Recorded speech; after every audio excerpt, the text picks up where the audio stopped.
दिल्ली बाप की किसी की दिल्ली, पूरा भारत का हमारा है यार, क्यों नहीं होगी जिद? यहाँ पे अगर चोर बैठे हो तो यही आना पड़ेगा ना, सबसे बड़े ठग यहाँ बैठे थे, ट्रैक्टर ट्रॉलियां सब कुछ लेके आना है दिल्ली। भाई साहब उस दरिंदे ने 800 मौत की थी पिछली बारी, 800 मौतें, ये तो तीसरी शहादत हो गई है, 3 शहादतें हो गई यहाँ पे, उस दरिंदे ने 800, उसको कोई फर्क पड़ा? फिर कहते हो कि हम भारत को विश्व गुरु बना रहे हैं, अन्नदाता किसानों को, इन्हीं किसानों को अन्न खाते शर्म नहीं आती? मौत अगर पुलिस कर्मी की हुई उसका भी हमें, जवान किसान हर एक का उतना ही दुख है, लेकिन बात यह है कि सरकार की जिम्मेदारी, अगर कोई भी पीसफुल प्रोटेस्ट करता है, इंसान की मृत्यु होती है तो ये जवाबदेह सरकार की है। सरकार ने तो खुद मारने के लिए छोड़ा आसपास, खुद इस तरीके की हरकतें करो, वार जोन है क्या? तब ना गोले से डरना है, ना गोली से डरना है, ना पर्चे से डरना है, ना इनकी खोखली धमकियों से डरना है, ना ही एसिड अटैक से डरना है। आप कल वहाँ शंभू बॉर्डर पे हमें दिखी थी, क्या क्या हालात है वहाँ पर?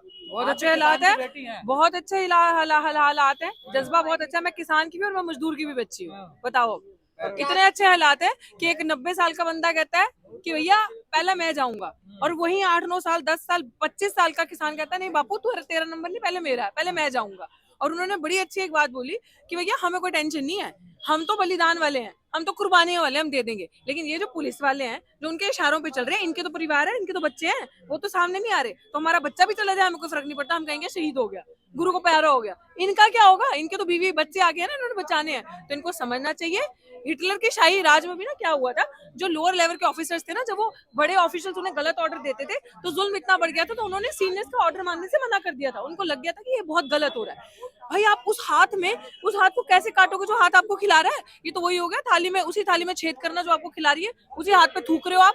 हम तो वैसे नहीं है, और हम जब वहां गए थे हमें बुलाया गया था, ये इंटरनल मीटिंग थी, हम पूरी अपनी लीगल सपोर्ट देने गए थे, क्योंकि बहुत सारी चीजें हमें पता चली कि एक्सपायर्ड उनपे आंसू गैस के गोले मार रहे हैं, और फिर उसके बाद झूठे पर्चे, जैसे हम पे, आपको पता है इसी आंदोलन के चलते हुए 5-6 पर्चे हम पे डाल दिए, तो हम डर जाए, हम सहम जाए? अब एक्चुअली इतना हो चुका है ना, अब पूरी प्रेस के साथ मैं इतना तो आपको कह सकती हूँ कि पूरी लीगल टीम जो हमारी है, प्राचार्य साहब की है, जितने भी एडवोकेट्स को कवर करते हो, उन सबका दायित्व बनता है कि पूरे प्रेस मीडिया के पीछे वो खड़े हैं। अगर आज आपको, एक मिनट, अगर आज आपको छू भी लेते हैं ना, तो आपके पीछे, यही चीज हम किसानों को भी बोलने गए थे, रेस्ट अश्योर्ड हमारी तरफ से अनकंडीशनल लीगल सपोर्ट पूरा आपके साथ है, कहीं पे भी जरूरत हो तो। भाई साहब ना गोले से डरना है, ना गोली से डरना है, ना पर्चे से डरना है, ना इनकी खोखली धमकियों से डरना है, ना ही एसिड अटैक से डरना है। इन्होंने 5 तारीख को एसिड अटैक जो हम पे किया, इसीलिए किया, अभी कोई पता नहीं, प्राचा सर, भानु सर जैसे, या जितने भी लोग यहाँ पे, उदय जी बैठे हैं, हम बैठे हैं, इनका क्या हशर हो, वी डोंट नो, ये अगला स्टेप क्या करते हैं हमारे साथ। कि जिस दिन हमारा आंदोलन 6 तारीख को बढ़ा था, 5 तारीख को अटैक किया, लेकिन 5 तारीख को इतनी बुरी हालत में 6 बजे हम वापस आए, और वही 10 बजे हम प्रोटेस्ट पे थे, शाम के 10 बजे। ये है हमारा आंदोलन। हर समस्या के पीछे ईवीएम है, ईवीएम से एब्सोल्युटली यही है। अब आज बेरोजगारी है तो किस लिए? क्योंकि ये सरकार है। किसानों की हालत किस लिए? ये सरकार है। डॉक्टर रितु के पीछे आपने वो रिकॉर्डिंग सुनी, सविता रॉय कैसे मेरे खिलाफ साजिशें रच रही है, उसी की जुबानी वो सुनो।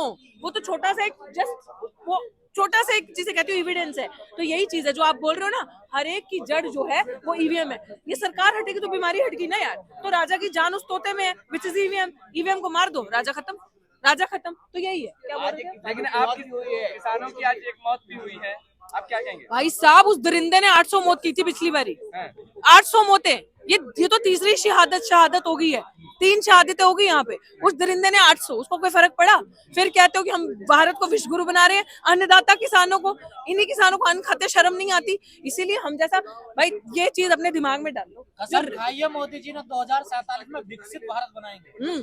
अब 2000, मैं वही तो कह रही हूँ, उन्होंने तो ये भी कसम खाई कि 5-5 किलो राशन देंगे इतने गरीबों को। इसका मतलब 5 साल तक इतने 1000 गरीबों को गरीब बनाए रखने का उनका प्लान है।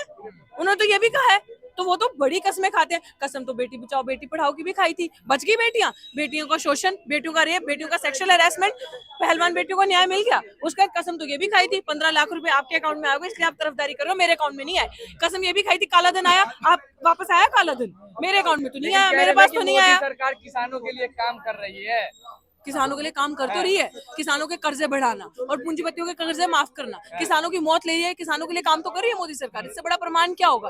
काम कर रही होती ना तो आज की हालत नहीं होती, आज इस तरीके से अटैक्स नहीं हो रहे होते, जिस तरीके से आप सोशल मीडिया के राही देख ही रहे हो यार। आप ही लोग तो दिखा रहे हो जो हालत हो रही है, यही हालत युवाओं के साथ हो रही है। सोशल मीडिया के कर्मियों से, जैसे बराड़ साहब कहते हैं कि सच्चा मीडिया, मैं एक ही बात कहूंगी, अगर कोई रेवोल्यूशन क्रांति आती है ना तो यूनिवर्सिटी से, विश्वविद्यालयों से आती है हमेशा। आपने जेएनयू को देखा, इसलिए सरकार ने जेएनयू को खत्म किया। आज डीयू में हम लड़ाई लड़ रहे हैं क्योंकि डीयू को खत्म करने का पूरा ताकत लग चुकी है। हम किसानों से भी ये कह रहे हैं, ईवीएम में जो ये मुहिम चल रही है, हम चाहते हैं कि ये जो चारों पांचों, बेरोजगारी का मुद्दा हो गया, युवाओं का मुद्दा हो गया, ईवीएम का मुद्दा हो गया, किसानों का मुद्दा हो गया, ये 92.5% जनता के मुद्दे हैं, 92% प्लस के, तो हम सबको साथ होकर लड़े। और मुझे लगता है, बताइए किसान कब तक शंभू बॉर्डर पे डटे रहेंगे? भाई वो तो पूछो, तैयार है। वो कह रहे हैं कि सरकार गई, बदली, नई सरकार आई, जब तक मांगे पूरी नहीं करेंगे तब तक यहीं बैठे रहेंगे। उनको थोड़ी ना फर्क पड़ता है चार संहिता लगी, उन्होंने थोड़ी चुनाव लड़ने हैं, ना उनको फर्क पड़ेगा, वो तो लीडर्स के लिए। वो कह रहे हैं कि एक बार एंटर करने दो। पत्रकार पूछ रहे हैं जी फिर तो चार संहिता लग जाएगी, आपका क्या? कोई बात नहीं, नई सरकार आएगी तो वेट करेंगे, वो पूरा करेगा तो ठीक है। जब वो 13 महीने चला सकता है, अभी तो 1 महीना भी नहीं हो मेरे भाई। आने की जिद क्यों है? दिल्ली बाप की है किसी की? दिल्ली पूरा भारत का हमारा है यार, क्यों नहीं होगी जिद? यहाँ पे अगर चोर बैठे हो तो यहीं आना पड़ेगा ना। सबसे बड़े ठग यहाँ बैठे थे, ट्रैक्टर, ट्रॉलियां, सब कुछ लेके आना है दिल्ली। तो फिर आपको दिक्कत नहीं होगी? नहीं, कोई दिक्कत नहीं होगी, हम तो वेलकम करने के लिए गए थे। कल क्यों दिक्कत होगी? दिक्कत चोरों को होगी, गद्दारों को होगी, संघियों को होगी। बिल्कुल नहीं, कोई दिल्ली जाम नहीं होगी। अच्छा, जब हक अधिकार की बात करो तो दिल्ली जाम, ऐसे दिल्ली जाम नहीं होगी। जब बेफालतू का रोड शो, जब तब दिल्ली जाम नहीं हुई थी, जब आपने इतने बड़े बड़े नकली प्रचार करते हो। एग्जैक्टली लॉकडाउन लग गया था G20 में, वेरी गुड, आप बोलो ना बीच में, आपको बताते हैं। G20 में लॉकडाउन लगाया, लॉकडाउन किया, तो तब क्या हुआ था? मतलब चुप रहो आप, कोई छुट्टी नहीं थी, लोगों के हक अधिकारी। ये ना, मुझे लगता है इनकी तो पूरी जेब मोदी की उससे गर्म होती है, ये गोदी मीडिया। ये कहा जा रहा है कि जो किसको? हाँ, और आप भी तो हम पे आरोप लगा रहे हैं। आप हमारे फ्रीडम ऑफ स्पीच में अंदर घुस रहे हैं। देखो इनका चेहरा पैन करो, आप हमारे फ्रीडम ऑफ स्पीच में अंदर घुस रहे हैं, आप वॉइस ऑफ डिसेंट को दबा रहे हैं, आप वहां से एक महिला पे अटैक कर रहे हैं। हाँ, सवाल नहीं, हमें पूछिए ना, आप जवाब दे रही हूँ, मैं आपको तो जवाब दे रही हूँ। मोदी को बुलाइए तब सवाल भाई सीधी सी बात है। अच्छा, ये कहा जा रहा है कि किसानों का बवाल है कि चुनावी साल 2 महीने बचे हैं। आप एक वीडियो के बारे में बता सकते हैं, बहुत ज्यादा बढ़ गया है, भाई मेरे कहाँ ग्राफ बढ़ा है? मीडिया के थ्रू जमीन पे कवर करते हो, है? मोदी मीडिया करेगा तो मोदी का ग्राफ। किसानों का आंदोलन है, ये प्रोपेगेंडा है पार्टी की। क्योंकि आप मीडिया वाले ना बार बार Modi Modi Modi, if not Modi who, if not Modi Modi is God. अब मोदी जी भगवान भी लेकर आ रहे हैं, ये मीडिया चला रही है। कम से कम अब वो वाली मीडिया चला रही है, आप तो मत ये चलाओ। और आप कह रहे हो चुनाव चुनाव चुनाव, तो क्यों ना भैया चुनाव से पहले ही तो लड़ना है। चुनाव के बाद लड़के क्या करोगे? फिर से अगर तुम्हारे सर पे आके बैठ जाएंगे तो उनकी कब्र खोदने के लिए शुरुआत उसी दिन तो नहीं करोगे ना, अभी करनी पड़ेगी ना। खोदोगे तब तक तो जाके वो बनेगा माहौल। तो अगर आप लोगों को जागा, हम जैसे युवा, इस तरीके के एडवोकेट्स, इस तरीके के लीडर्स जो यहाँ पे बैठे हैं, अगर ये लोग जागरूक नहीं करेंगे तो विकल्प क्या बचा, ऑप्शन क्या बचा हमारे पास? और हम बोले भी ना भाई ये सही है मोदी, मतलब हम क्या लेंगे जी? जैसे ये भाई साहब कह रहे हैं कि आप विरोध करोगे, आप लोग तो बोलने के लिए आए हो, तो भैया हमने पढ़ाई लिखाई क्यों करी है? हमारे पास थोड़ी ना नकली डिग्री है, हमारे पास थोड़ी ना फर्जी डिग्री है। बोलने से भी रोका जा रहा है। हाँ है हम अपॉर्चुनिस्ट, हाँ है, क्यों ना ले हम अपॉर्चुनिटी? हम अपॉर्चुनिटी लेंगे। इस अपॉर्चुनिटी को मोदी क्यों आपदा में अवसर देके, हम क्यों ना अवसर देके?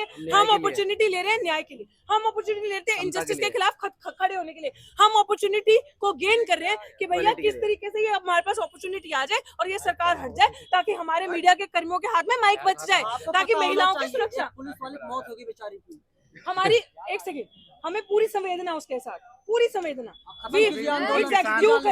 खत्म किया था आंदोलन मोदी जी ने तब। ये सरकार के हाथ में, ये सरकार के हाथ में, आंदोलन खत्म करना सरकार के हाथ में। मौत अगर पुलिस कर्मी की हुई, उसका भी हमें, जवान किसान हर एक का उतना ही दुख है। लेकिन बात यह है कि सरकार की जिम्मेदारी, अगर कोई भी पीसफुल प्रोटेस्ट करता इंसान की मृत्यु होती है तो ये जवाबदेह सरकार की है। सरकार ने तो खुद मारने के लिए छोड़ा आसपास, खुद इस तरीके की हरकतें करो। वॉर जोन है क्या जब प्रोटेस्टर्स आ रहे हैं? यार तुम्हें कोई पुलिस की, मैं बार बार, हम पढ़े लिखे हैं, थोड़ा तो हम पे विश्वास कर लो भाई लोगों। आपको कोई पुलिस की परमिशन की जरूरत नहीं है प्रोटेस्ट करने के लिए। You just need to inform police कि मेरा संविधान मुझे ये अधिकार देता है कि मैं इस डेमोक्रेटिक कंट्री में कहीं पे भी जाके पीसफुल प्रोटेस्ट कर सकता हूँ और मेरी सुरक्षा करने के लिए आओ।